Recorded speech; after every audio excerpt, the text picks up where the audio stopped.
In this video, we are going to talk about reasons Elon Musk wants to go to Mars. So before starting this video, please like this video, and subscribe to our channel for the future updates. According to SpaceX CEO Elon Musk, it will take 1,000 spaceships and 1 million tons of vitamin C to make life on Mars sustainable. If you don't, you'll die slowly and painfully. That's because, as Musk previously told Ars Technica, we need to create a self-sustaining city on Mars in order to live there. Musk told Ars Technica that a colony on Mars needs to exist if the resupply ships cease coming from Earth for any reason whatsoever. It makes no difference why. Is the city doomed if those resupply ships cease arriving? And, you can't be missing something in order to make anything self-sustaining. All of the elements must be present.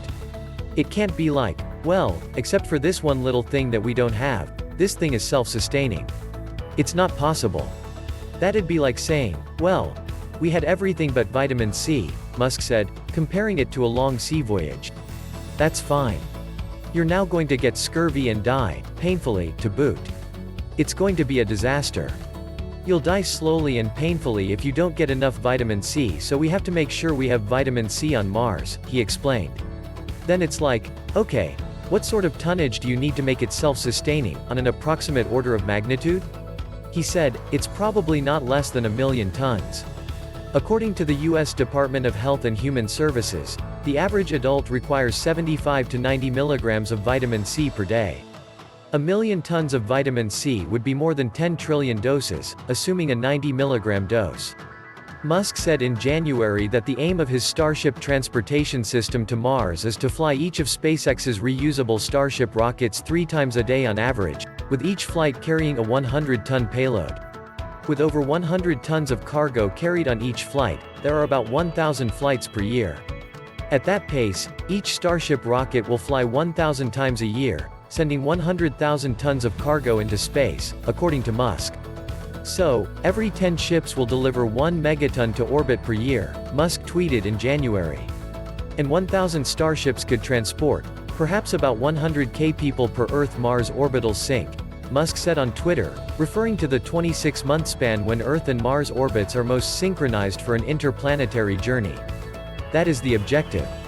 According to Ars Technica, Musk has SpaceX engineers working on his Starship system 24 hours a day, 7 days a week. Musk has also considered how other aspects of life on Mars could work. In January, he tweeted that there would be a lot of jobs on Mars. It is not possible to create a permanent human colony on Mars.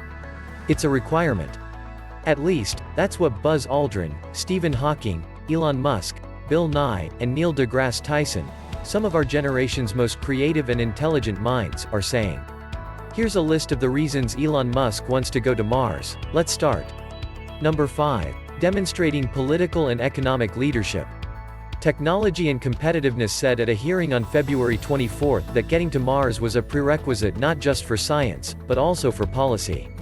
There is no more compelling way to show American leadership for the rest of this century, he said, than committing to a permanent presence on Mars. Everyone else will go to Mars if Americans do not. And whoever succeeds will reap political and economic benefits. My deep concern is that if you lose your space edge, Tyson said in an interview with Zakaria, you lose everything else about society that allows you to succeed economically. Number 4. Growing as a species. Another reason we should visit Mars is to inspire the next generation of astronauts. Yes, he said, if it inspires an entire generation of students in the educational pipeline to pursue careers as scientists, engineers, technologists, and mathematicians. The next generation of astronauts to set foot on Mars is now in middle school. Humanity's desire to explore space propels us toward more advanced technological advancements that would certainly help humanity in some way. During his interview with Zakaria, Tyson said, space is like a metaphor for a lot of what else goes on in society, including your desire to invent. There's nothing that drives expectations like NASA, he said. Number 3. Improving the quality of life on Earth. Only by pushing humanity to its limits, to the ocean's depths and into space, can we allow scientific and technological breakthroughs that can be applied to better life on Earth. In a 2012 report for BBC News, British Dr. Alexander Kumar discussed the benefits and drawbacks of sending humans to Mars. Kumar was living in Antarctica at the time. the most Mars-like location on Earth, to see how he responded to the harsh conditions, both physiologically and mentally. Let's look at an example to better grasp his poignant remark. Because of a fault in its engineering, NASA's coveted Hubble Space Telescope took fuzzy pictures during its first 3 years in space. The problem was solved in 1993, but astronomers created a computer algorithm to help extract information from the fuzzy images during those early years to try to make use of them. It turns out that the algorithm was finally shared with a medical researcher, who used it to detect breast cancer using X-ray images. The algorithm outperformed the traditional method of identifying early stages of breast cancer, which at the time was the naked eye. That's not something you can script. This cross-pollination of fields occurs all the time, with one field's breakthrough spurring creative progress in another. In a 2012 interview with Fareed Zakaria, Tyson, the StarTalk radio host, explained, "It's hard to say how advanced technologies used to establish manned missions to Mars and Mars environments would support other fields such as medicine or agriculture. But we'll only find out by pushing humanity to its limits, and daring to go places we've never been before." Number 2. Discovering life on Mars. Humans, not robots, should be sent to Mars because humans can make 10,000 times faster discoveries than the best spacecraft explorers we have today.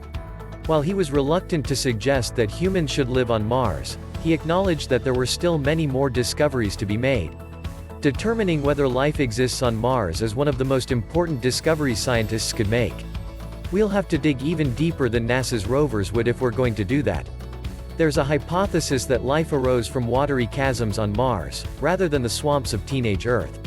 According to the Mars life hypothesis, strong impacts may have expelled microorganism-rich rocks from the planet's surface, which then traveled across space to reach Earth. Since Martian rocks can be found on Earth, it's not a stretch to believe. None of them, on the other hand, have shown any signs of survival. You can't rule out the possibility that a Mars rock containing life landed on Earth and triggered terrestrial life, and the only way to verify that is to find life on Mars. Christopher Impey, a British astronomer and author of over a dozen books on astronomy and popular science, told Business Insider. Number 1. Ensuring the survival of our species. Earth is the only home humans have ever known.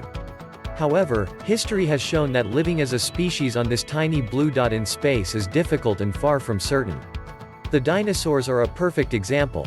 They roamed the Earth for 165 million years, but their fossilized skeletons are all that remain today. They were wiped out by a massive asteroid. Putting humans on several planets will guarantee our survival for thousands, if not millions, of years. Humans need to be a multi-planet species, Musk recently told astronomer and Slate science blogger Phil Plait. Musk created SpaceX, a space transportation firm, to assist in this endeavor. Since it has a day that is about the same length as Earth's and water ice on its surface, Mars is an ideal goal. Furthermore, it is the only viable option. Venus and Mercury are too hot, and the Moon lacks an atmosphere to shield people from meteor strikes. What do you think of our video? Let me know in the comment section below. If you enjoy this video and want to hear from me again, be sure to hit that subscribe button before you go. Thanks for watching.